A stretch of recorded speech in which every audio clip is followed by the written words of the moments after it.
Okay, today with the Engine 9000 debugger, we're going to look at Project X from 1992 from Team 17. I'm actually using the Project X Special Edition from 93 because it's the only one I could find with the invincibility that would work. This game is very technically impressive. The thing that impresses me the most is how many objects are on screen. It can get really, really busy. It also has a really big screen and it's in 32 colors. So let's break it all down.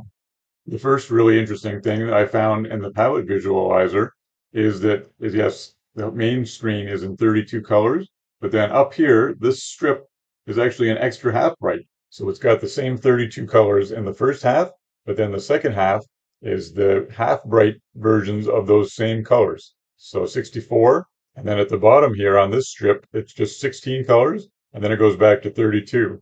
So it's essentially 32, then 64, then 32, then 16, then 32. So I'm not even sure why they made this strip up here extra half bright because it's just the score and the lives. Now it is transparent, you can see through it, but I think they might have just did it to show off because when the ships run through it, like these enemies, they switch color, and when the bullets go through, it switches color. So it's just a cool effect. So your ship actually can't go up past this extra half bright strip at the top, and it also can't go below the 16 color strip at the bottom. If you take all the bit planes off, then you're left with just the sprites. So you've got your ship and the stars. So your ship is the first four sprites. So it'd be 32 pixels wide and 15 colors. And then sprite 4 are the stars, which are vertically multiplexed. So that might be close to all the sprites that they can use because you lose some sprites when you have such a big screen. Most Team 17 games have really huge screen areas. So if you look at the visible area down here, you got 360 by 285.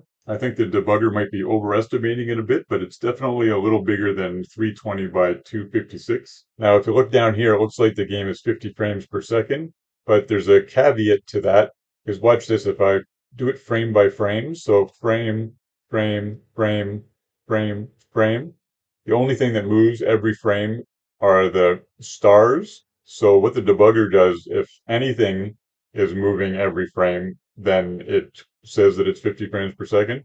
So yeah, watch the stars here. Well, I do frame by frame, frame, frame, frame. See, they move, but then the other objects and the screen and your ship only move every second frame, so 25 frames per second. But this allows for a huge amount of stuff on the screen at once, so I'll try to capture that in a few spots. So I forgot to show before that with the palette visualizer on and with the extra half bright up here that it shows that there's 107 colors, but at this moment in time on screen it's just 51. So the copper visualizer in this level is really just showing the color changes. So it changes the colors here, the extra half bright area, and then changes them back. And then down here, when it goes to 16 colors, it changes it and changes it back again. Because it's 32 colors, that means 5 bit planes. So bit plane 0, 1, 2, 3, 4. With the blitter visualizer on, you can see it blits all the enemies and all the shots and the strip, the extra half bright strip at the top. But I just noticed something weird here. So if I pause it, actually the shots that are going vertical are sprites. So sprite 0 and 1 attached are the vertical shots. So those are on the same sprite channel as the first half of the ship. And then the second half is sprite 2 and 3 again. So it turns out the in-between stage art is also an extra half bright. With the palette visualizer on, you can see 63 colors, and then it's actually using 50 colors. So the second stage is set up the same way in the copper visualizer, except for this one has a copper sky. So that's color 26 that it changes the different blue shades all the way down. You can see color 26 right here. With the blitter visualizer on, I've always been impressed by these huge missiles. Look how big those are. So for the bonus stages, they did something that was rare for Team 17. They actually used some parallax and dual playfield. So yeah, it's in dual playfield. So bitplane 0, 2, and 4 are the front, and bitplane 1, 3, and 5 are the background. So here's just the background. So your ship is a sprite, and it has the green and the grays in the front playfield, and then the different blues in the back. And instead of the half bright strip at the top, they just use these colors here for the score. So with the copper visualizer, you can see they changed the colors on the horizontal strips of the parallax in the background. And the purple is where they changed the bit plane pointers. So they're able to give each strip a different speed. So we'll take a look at that in action. You can see there's a strip here and a strip here, a strip there, all the way down. So watch when it's moving. Yeah, it's got a nice effect there. And then I caught it here right before the between level graphic comes on, and it flips around. So all these purple bit plane pointers will flip the graphic. Let's watch it go. Just like that. So yeah, we saw that effect in real time in the copper. So graphics wise, this is probably my favorite level with the lava.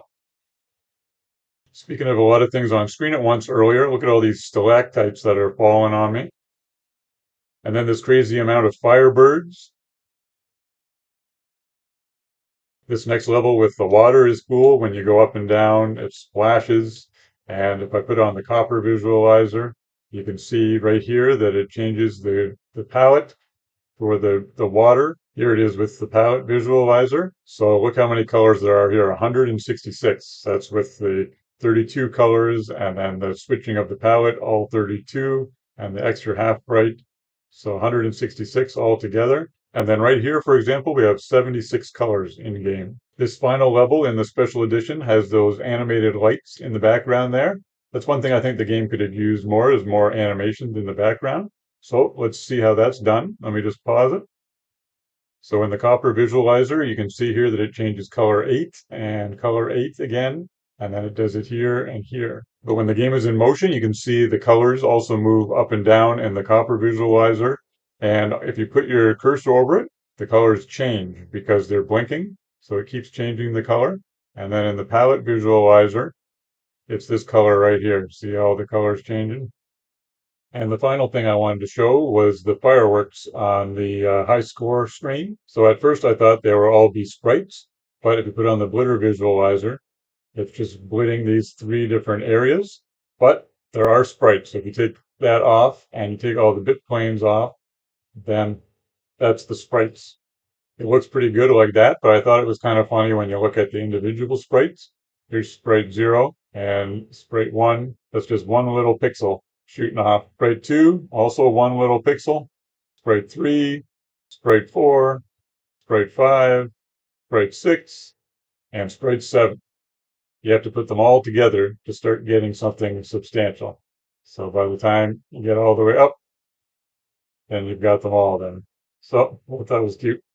So it was a very difficult game. That's the main reason I think why they made a special edition to tone down on the difficulty, but one that has quite the legacy. Actually, there's a new game for the PC called Project X Light Years that just came out about a year ago, and that one people really liked. So check it out if you haven't seen it.